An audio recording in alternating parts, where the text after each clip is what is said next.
Mən bugün sizə uşaqlarda əqli geriliyi haqqında danışmaq istəyirəm. Ümumiyyətlə, əqli gerilik nədir?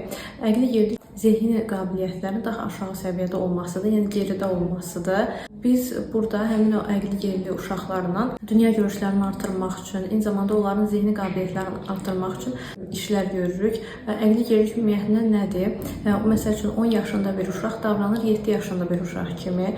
Biz burada nələr edirik? 1-ci sinifdən 4-cü sinifə qədər o materialları o uşağa öyrətməyə çalışırıq, dünya görüşünü artırmağa çalışırıq, amma bu yavaş-yavaş tədricən baş verir. Məsəl üçün 1-ci sinifdə olan bir uşaq hərfləri təzə-təzə öyrənir. Əqli gerili bir uşaq hərfləri bilmir hələ.